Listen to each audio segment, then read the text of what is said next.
how often do you reach out to your past customers to see if they perhaps want to work with you again, want to work on a different project, want to come back to you?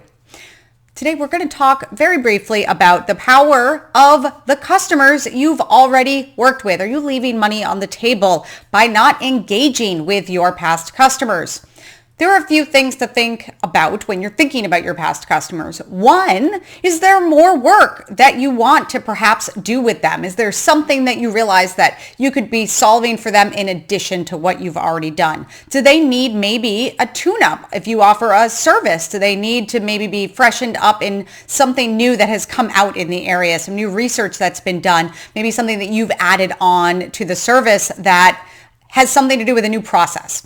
Do they want more of what you offer? If you have a product, they probably either have run out of it or loved it so much that they want more. Or could they be a wonderful referral to you to somebody else? Maybe they can send some clients your way. And lastly, can they give you a review, a testimonial, let you know how much they loved working with you so that you can use that as social proof with working with new people? Of course, you sometimes have clients and customers that are with you for years and years. Sometimes they fall off a bit. It's not always because they didn't like something or they don't want to work with you again. Sometimes it just happens to be that you are not top of mind. It's always worth sending out a correspondence with them. You want it to be personalized. You want to make sure that you are, even if you're using some sort of template for that email, you want to make sure that those first two sentences are personalized if you're going to reach out. Check in on them. Don't just say, hey, I want to check in with you. That's a pretty generic term. Instead say, it's been so long since I've spoken to you.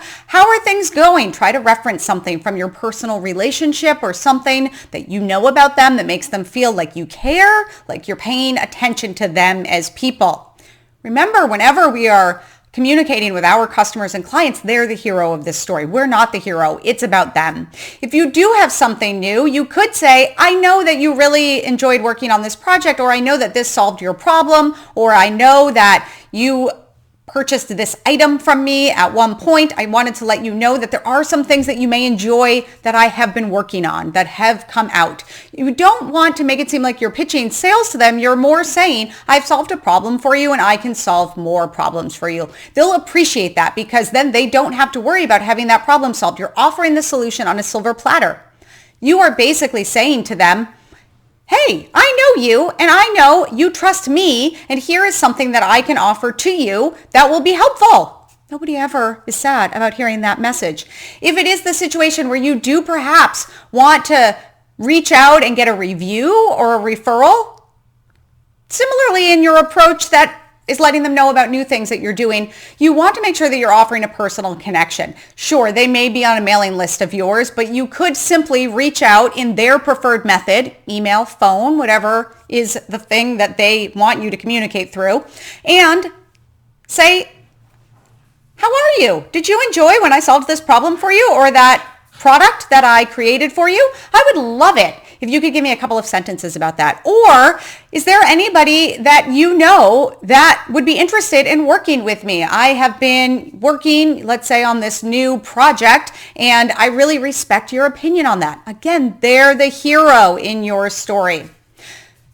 The bottom line is, even when you're looking for new customers and clients, even when you're prospecting or you're thinking about how to get that ad into getting the new people, never forget that those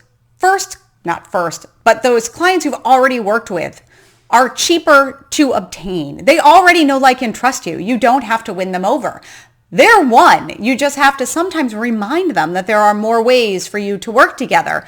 Just like you know that in your own life, when you're looking for products and services, you are more apt to return to places where you've had good experiences. So are your clients and your customers. But they are not always thinking of you top of mind. Even if they follow you on all the social media, they don't always see it. If you have a Facebook business page, about 2% are seeing it. Even if they get your newsletter, maybe they're not opening it because they're not really thinking that they need a thing. They may have no idea about your new products and services. So it's always worth a check-in. I also, with my jewelry customers, used to send a Happy New Year card at the end of every year. I would send them to the top 50 customers of mine. I'd actually go through my analytics and see who the people that either were buying in the most frequency or the highest amount of money spent. Both of those great metrics. One are the people that come back all the time, and one, of course, are your big spenders. But those frequent ones are just as important. Also, for people that would continuously come in, I wanted to reward them with my saying to them, I see you. Even if you only buy from me once a year, I get it, and that's awesome. Keep in touch with your people. Send an email every so often. You never know when that could be an easy way to get your next sale. My name is Sierra Bailey with Doers, Shakers, Makers. This has been another Tuesday tip. I will be back next week. Make sure you subscribe if you want to get each of my weekly tips.